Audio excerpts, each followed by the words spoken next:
నీ లెక్క సంచులు మోయలే, నీ లెక్క దొంగ పనులు అయితే నేను చేయలే.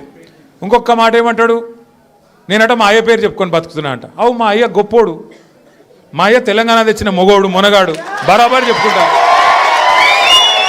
తప్పేమున్నది. మా అయ్య పేరు నేను కాకపోతే ఎవడు చెప్పుకుంటాడు, నాకు అర్థం కాదు.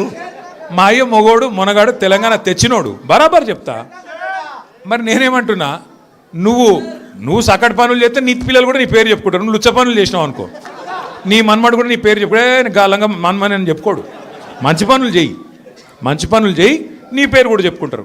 నీలాగా దొంగలకు సద్దులు కట్టుడు, బ్యాగులు మోసుడు, వాళ్ళ సంకల్ నాకుడు, ఢిల్లీకి పేమెంట్ కోటాలో పైసలు చంచుడు, గవి మాతో కావు. కొట్లాడతాం, మొగాళ్ళలాగా కొట్లాడతాం, మునగాళ్ళలాగానే బతుకుతాం, తెలంగాణ పౌరుషంతో బతుకుతాం. నీలాగా బతుకం, ఢిల్లీకి గులాములక్క మాత్రం బతుకం. ఢిల్లీకి సంచులు మోసుకుంటా, ఢిల్లీలో పోయి బీజేపీలతో రాసుకొని పోసుకొని తిరుక్కుంటా, జడ్జీల కాళ్ళు పట్టుకుంటా, అయ్యో నన్ను కేసుల లోపల నుక్కకుర్రి అని చెప్పి డైవులు కొట్టుకుంటా, గా బతుకు అవసరం లేదు. బతికిన నాళ్ళు దర్జాగా బతుకుతాం, చచ్చినప్పుడు కూడా రాయలుగా చచ్చిపోతాం. అంతేగాని ఇట్లా చిల్లర పనులు చేయం.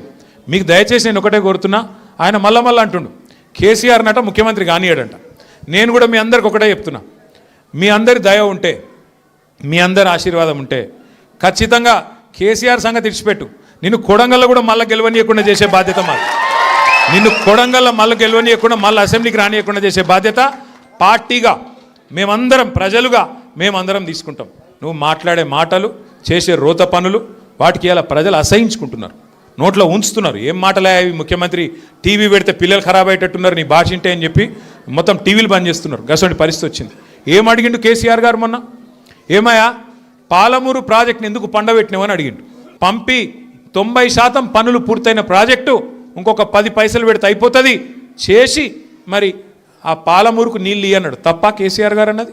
దానికి సమాధానం చెప్పే తెలివి లేదు, పిచ్చి మొరుగుడు మొరుగుతూ ఉన్నాడు. అట్లాగే కేసీఆర్ గారు ఏమన్నారు, కృష్ణా జలాల్లో అన్యాయం చేస్తున్నాడు నరేంద్ర మోడీ, భారతీయ జనతా పార్టీ ఖచ్చితంగా వాళ్ళని ఎదుర్కోవాలా, కొట్లాడాలా, ఢిల్లీలో ఏం చేస్తున్నారు నీ ఎంపీలు అని అడిగిండు. బీజేపీ ఎంపీలను అన్నాడు, కాంగ్రెస్ ఎంపీలను అడిగిండు.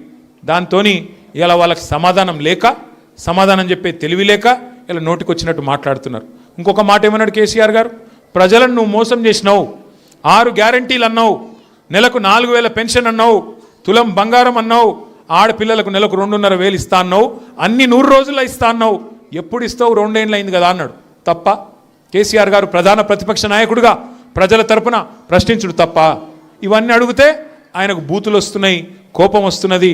ఆయన రియల్ ఎస్టేట్ వ్యాపారానికి